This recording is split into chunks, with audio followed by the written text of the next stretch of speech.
Muy bien, buenas tardes. Vamos a iniciar nuestra sesión virtual de este sábado 27 de agosto. Gracias a Dios cerrando un mes más en, en este segundo semestre de trabajo. Y quiero agradecerles su participación este sábado. Vamos entonces a iniciar nuestra sesión número 8. Estoy haciendo un poquito de tiempo para los que todavía no están en sala, pero también por respeto a quienes ya están, pues vamos a dar inicio a esta sesión de trabajo. Quiero agradecerles, felicitarles por esa responsabilidad de estar siempre al pendiente de nuestro curso, y creo que eso pues dice mucho de ustedes como profesionales, porque están haciendo un esfuerzo que al final pues lo van a coronar con éxito gracias a esa responsabilidad y sobre todo a ese empeño y entusiasmo que ustedes siempre han manifestado en el curso. Vamos entonces a iniciar con nuestro primer punto de la agenda de este sábado, que es la oración. Siempre pido que alguien del grupo pues realice la oración. Es un momento muy especial para todos donde realmente podemos eh, presentar nuestras necesidades, y lo platicábamos en una de nuestras reuniones virtuales. eh, Nos sentimos apoyados mutuamente porque todos nos ponemos en sintonía. O sea, no podemos solucionar las necesidades de otro porque solamente Dios nuestro Padre Celestial lo puede hacer, pero sí nos ponemos a la par del compañero o compañera que esté necesitando de ese apoyo espiritual. Entonces dejo el espacio para alguien que quiera apoyarnos con la oración este día.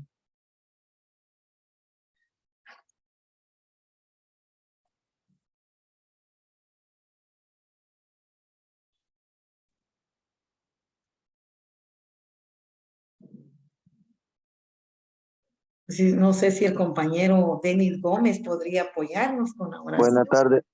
Buenas tardes. Está el profe Arturo. Buenas tardes, gusto saludarlo. Gracias, Ligda. Voy a apoyarla en ese sentido, Muy Ligda. bien. Vaya, muchas gracias, profe Arturo. Tiene el espacio. Gracias, bendiciones. Muy bien, compañeros, buena tarde. Vamos a realizar nuestra oración, siempre respetando la creencia de cada uno de nosotros. En el nombre del Padre, del Hijo y del Espíritu Santo. Amén. Señor Jesús, te damos gracias por permitirnos regalar este don maravilloso que es la vida. Te agradecemos siempre por las cosas buenas que nos regalas. Te agradecemos por cada una de nuestras familias. Te damos gracias también porque siempre estás con nosotros y nunca nos desamparas. Te queremos pedir también por aquellas personas que no cuentan con un alimento, que no cuentan con una vivienda, para que tú, Señor, siempre puedas interceder por cada uno de ellos, por los ancianos que están en los asilos o que han sido abandonados, para que tú siempre puedas apoyarlos, puedas poner personas de buen corazón para que puedan salir. Padre nuestro que estás en el cielo, santificado sea tu nombre, venga a nosotros tu reino, hágase tu voluntad, así en la tierra como en el cielo. Danos hoy nuestro pan de cada día, perdona nuestras ofensas, como también nosotros perdonamos al que nos ofende. No nos dejes caer en la tentación y líbranos del mal. Amén. En nombre del Padre, del Hijo y del Espíritu Santo. Amén. Gracias, profe Arturo, muy amable.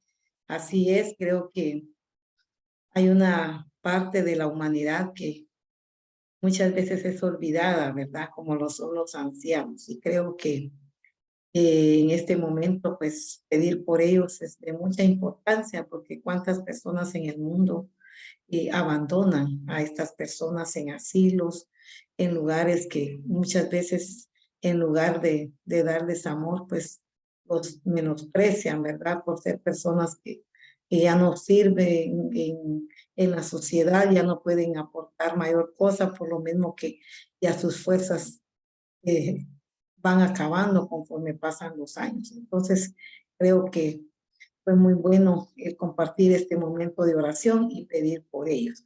Vamos entonces a entrar de lleno a nuestra clase este sábado, después de darle gracias a Dios por la oportunidad de podernos reunir, y vamos a hablar sobre lo que es el planeamiento didáctico, que es el tema que hemos estado trabajando en las sesiones pasadas. Recuerdan que cuando estábamos hablando de lo que es el planeamiento didáctico, se platicó de lo importante que es la planificación.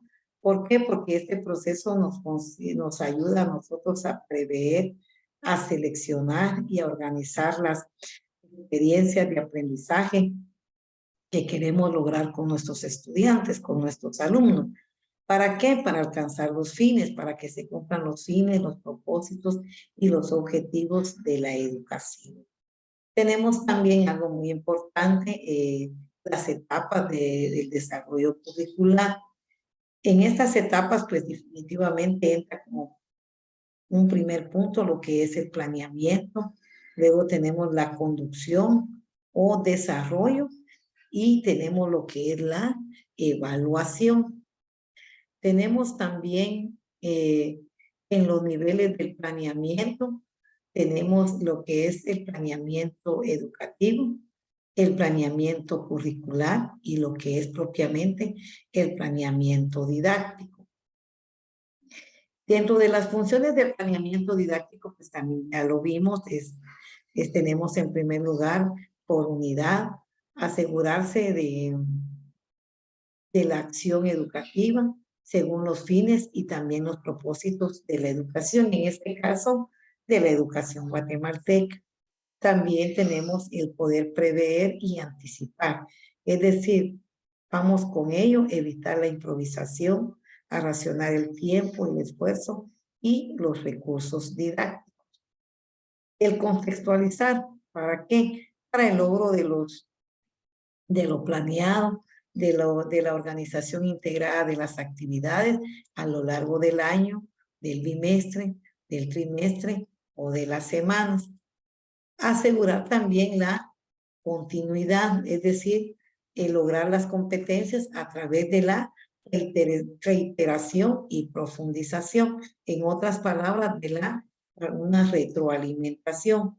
¿Por qué? Porque vamos a ir comprobando si realmente lo que hemos planificado se está alcanzando y si nuestros estudiantes están también aprovechando esos conocimientos que nosotros les estamos impartiendo. Otra de la función del planeamiento es el poder evaluar, es decir, tomar decisiones y mejorar continuamente el proceso de enseñanza-aprendizaje. A eso apuntamos y justamente por eso vemos en pantalla cuáles son las funciones de ese planeamiento didáctico. Dar unidad, prever y anticipar, el poder conceptualizar, asegurar la continuidad y sobre todo evaluar. Tenemos ahora lo que son las características del planeamiento didáctico para hacer un repaso y que quede como más firme lo que hemos compartido en sesiones anteriores. Una de sus características, pues ya lo platicamos también, lo que es la flexibilidad. Inclusive la flexibilidad nos permite a nosotros hacer una adecuación cuando haya necesidad de hacerlo. Tenemos también la pertinencia y el realismo, que es otra de las características. Es decir, que en la pertinencia y el realismo, pues no es más ni nada menos que dar respuesta a las necesidades de nuestros estudiantes, según el diagnóstico que hayamos aplicado previamente, porque recuérdense que siempre como primer paso de un proceso de enseñanza-aprendizaje es hacer una evaluación diagnóstica para saber qué tanto saben nuestros estudiantes y qué tanto desconocen para nosotros poder apoyarlos de mejor manera. Otra de las características es la previsión. Previsión, perdón, ¿a partir de qué? De la dosificación, es decir, ya tenemos nuestros contenidos, ya los tenemos dosificados, entonces esta característica es bien importante, la previsión. Lo vamos a hacer a partir de la dosificación de nuestros contenidos. Tenemos también la permanencia y la continuidad, o sea, que sea un proceso ordenado y sistemático, que lleve un orden. Tenemos también la coherencia, o sea, que haya una integración eficaz de todos los elementos. Entonces, repitiendo las características del planeamiento didáctico, la flexibilidad, la pertinencia y el realismo, la previsión, la permanencia y la coherencia. Por favor, apaguen sus micrófonos, por favor. Por favor, apagar micrófonos. Si no, voy a tener que silenciar a todos, por favor. Bien, tenemos también lo que es el enfoque curricular y la concepción del aprendizaje. En el enfoque curricular y la concepción del aprendizaje, pues tenemos que tener un enfoque constructivista y de aprendizaje por competencias.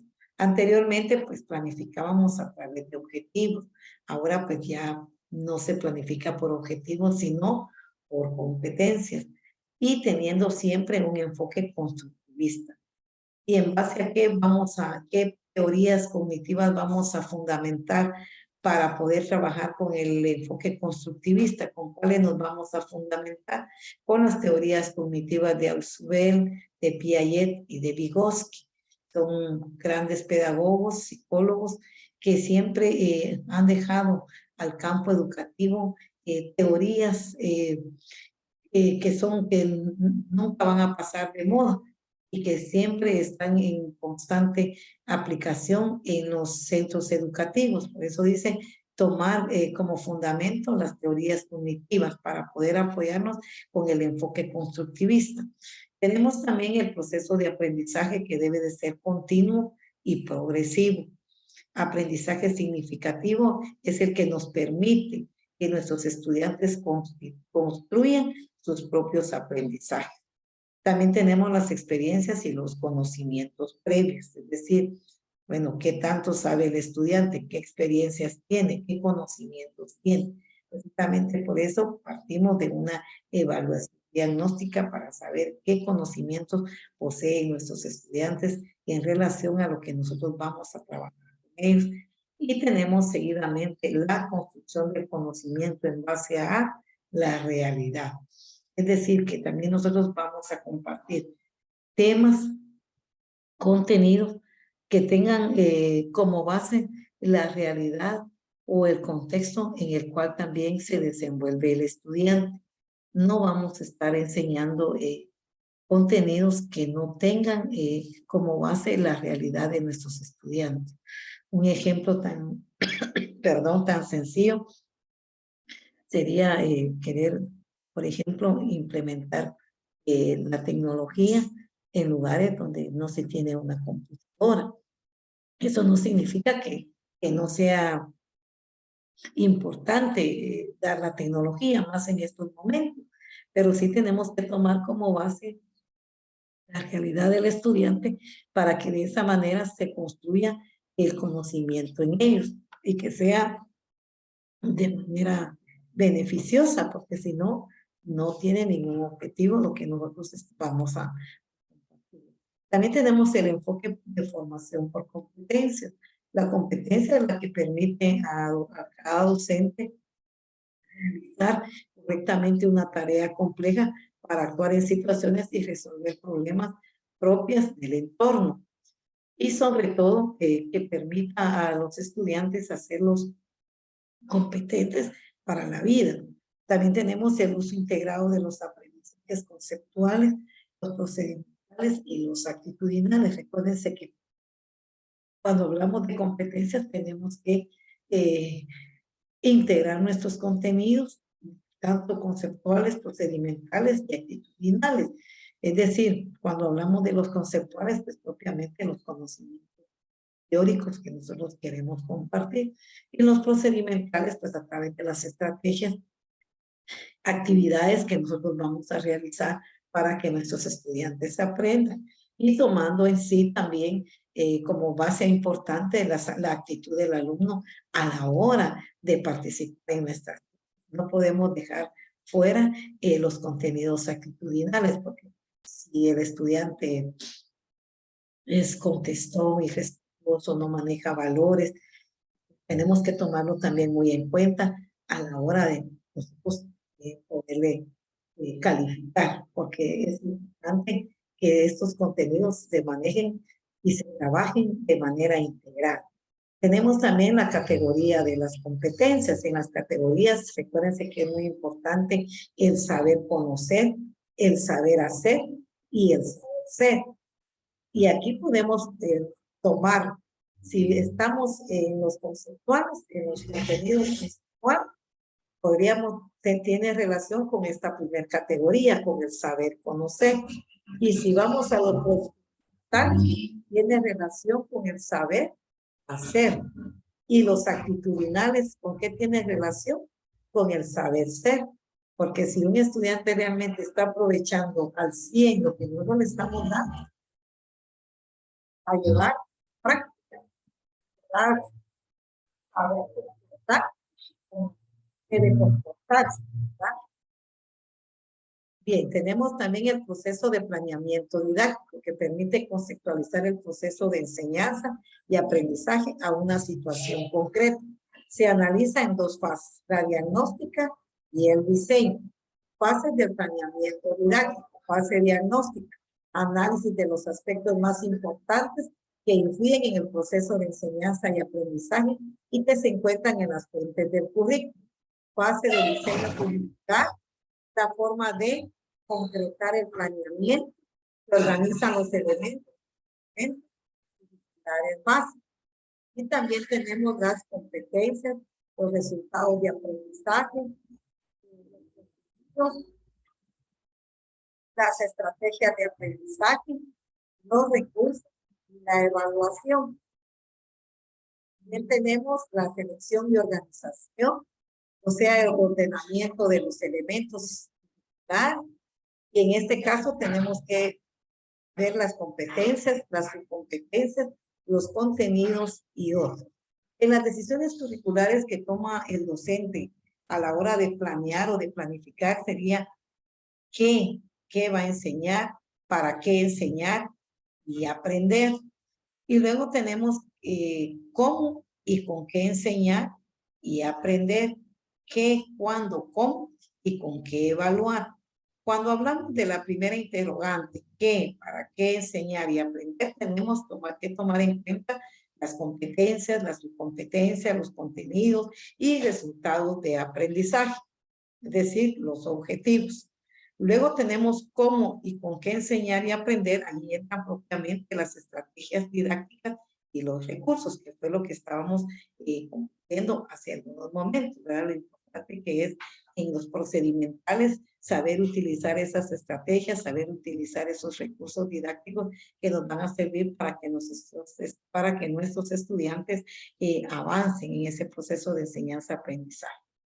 Luego tenemos qué, cuándo, cómo y con qué evaluar, que ya viene precisamente la evaluación del aprendizaje. Y aquí pues, ya nosotros utilizamos diferentes formas de evaluar y también podemos decir que una de las más importantes es la evaluación diagnóstica. Pues de ahí vienen, por ejemplo, las herramientas también de evaluación, ¿verdad? Que ya entra la lista de cotejo, la rúbrica, y tenemos herramientas que en un momento dado pues, nos van a permitir a nosotros saber cómo están nuestros estudiantes en cuanto al trabajo que nosotros estamos desarrollando con ellos. En los tipos de aprendizaje, pues tenemos los contenidos propiamente, los conceptuales, que son los datos, los hechos, los sistemas, los conceptos, los principios. Y en los procedimentales, pues entran la metodología, las técnicas, los procedimientos, las estrategias, las habilidades y las destrezas. Y en lo actitudinal, pues ahí entran precisamente los valores, las normas y también las actitudes que los estudiantes ellos manejen dentro del salón de clase, cómo ellos se desenvuelven. Ahora, en lo conceptual, es una interrogante, ¿qué saber? En lo procedimental, ¿cómo hacer? Y en lo actitudinal, ¿para qué ser y convivir? A esa interrogante le damos respuesta a nosotros con estos datos que aparecen y precisamente en este cuadro que podemos nosotros visualizar en este momento. En las estrategias de aprendizaje, pues tenemos un aprendizaje, un proceso de enseñanza-aprendizaje tradicional, pues se manejaba la técnica expositiva, demostrativa, datos aislados del contexto, de las disciplinas, poca aplicabilidad, individualista, y no pasaba también de utilizar láminas que podríamos utilizar como material didáctico. Ya en la educación constructivista, utilizando el enfoque constructivista, pues tenemos ya más participación del estudiante, una participación cuestionadora, ¿verdad? Donde el estudiante también puede participar y cuestionar, y también es en relación a la realidad de cada estudiante. Es permanente, es aplicable, es individualizado en contextos, pero a la vez también es grupal. Y también tenemos diversidad de recursos que se pueden utilizar para que el estudiante vaya construyendo su propio aprendizaje. Se trabaja también ya aplicando las competencias, pues ya trabajando a través de las competencias, el estudiante es el actor de su aprendizaje, él es el centro del aprendizaje, realiza sus propias actividades significativas, resuelve problemas, moviliza todas sus capacidades y emplea los recursos propios y del medio para lograr las metas. También en los propósitos de los diferentes momentos del aprendizaje. Recuerden que en el aprendizaje se viven 3 momentos importantes, que es el inicio. En el inicio, pues motivar, poner el interés, iniciar las experiencias, reconocer los aprendizajes previos y diagnosticar. Y en el desarrollo, analizar, integrar, crear, sintetizar, profundizar y aplicar. Y para el cierre, evaluar, reafirmar, crear nuevas experiencias. Muy bien, aquí tenemos la evaluación según el enfoque por competencia, que es y tenemos ya la tarea, que es un mapa mental del proceso del planeamiento, y la evaluación del bloque 2. Como hoy estamos finalizando el bloque 2, pues vamos a tener la evaluación que van a realizarla durante la semana. Así que les agradezco su participación en esta sesión virtual. Ya tienen la tarea en pantalla, que es el mapa mental y la evaluación del bloque 2. Voy a compartirles al grupo la presentación de esta tarde para que se puedan apoyar con el material que les pueda servir para realizar la tarea. Voy a entonces, repito, a compartir el material, de esta mañana de trabajo para que ustedes puedan apoyarse en él. Así que yo les agradezco muchísimo su participación en esta sesión. Muchísimas gracias. Espero que nos podamos conectar la próxima semana. Bendiciones para todos y felicitaciones por ser siempre personas responsables y siempre estar al tanto de nuestro curso. Repito, gracias